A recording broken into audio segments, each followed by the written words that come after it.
Hey guys, welcome back to my channel. Thank you very much for coming in. It's good to have you here. For this video, we're going to be simplifying radical expressions. And as you know, radical is basically your square root function that you plug in to represent either a fractional exponent. All right. So we have an objective here. For today's objective, I can simplify and rewrite radical expressions using properties of exponents. And the ones we're going to focus on are the product rule that says x to the a times x to the b is equal to x to the a plus b, which means if you have two exponents multiplying by each other and the bases are the same, you keep the base and you add the exponents. The next one you're going to use is called the power of power rule. It says x to the a raised to another power b. You're going to keep the base, which is the x, and you're going to multiply the exponents. A times b is ab. So right here we have the root of 25, x to the 4, y to the 6. And the second question, the cube root of 27, a to the 3rd, b to the 12. So let's get into writing.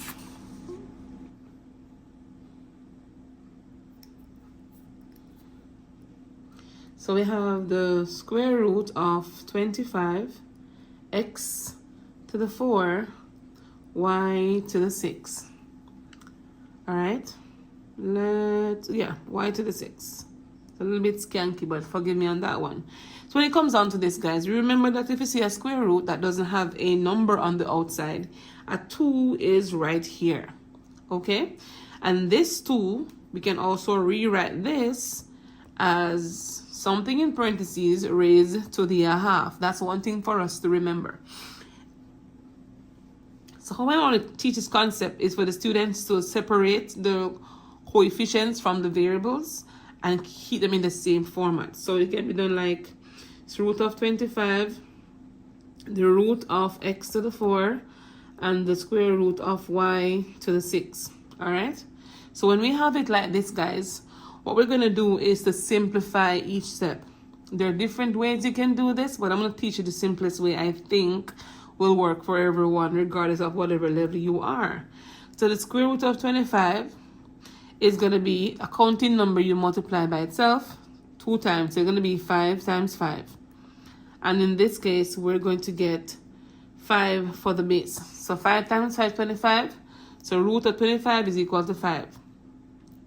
The square root of x to the 4th, if you want to, you can divide the number on the outside by the number inside, which means x to the 4 divided by 2.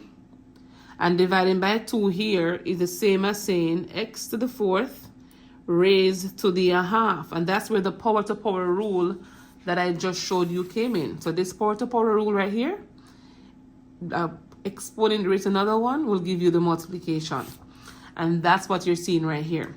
So 4 times a half is equal to 2. So we're going to have x squared for that section.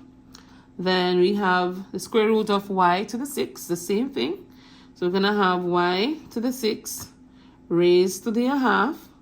And if that's happening, you see that half times 6 will give you 3. So y is equal to 3. So over here, we have y to the 3rd, we have x to the 2nd, and we have 5.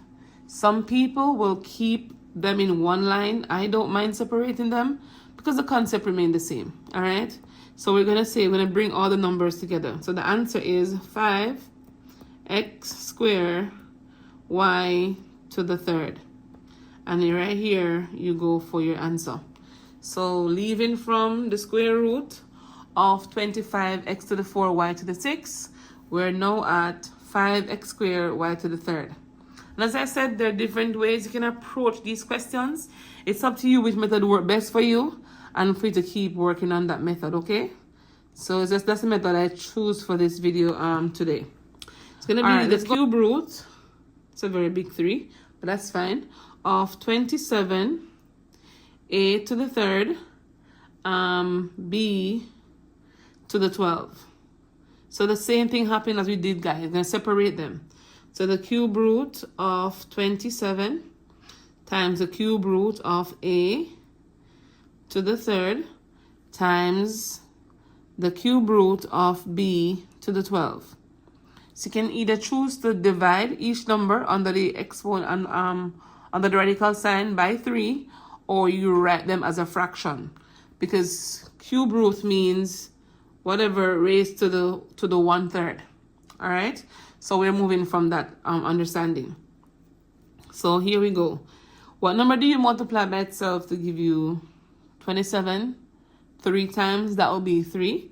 So 3 comes right here. A to the third is a to the third divided by 3. So the cube root of a to the third is a to the third divided by 3, which is just a. And we're going to have b to the 12 divided by 3.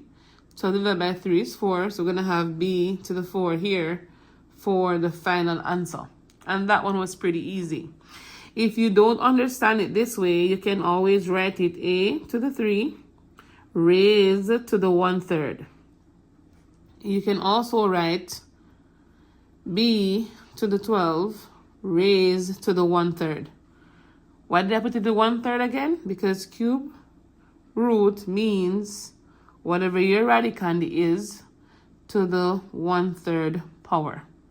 All right, so again, the cube root of 27, a to the third, b to the 12 is equal to 3a, b to the 4th. I hope this video was useful for you guys. If you have any question, leave it in the comment section below, and I'll be happy to answer them. And I'll see you on the next video.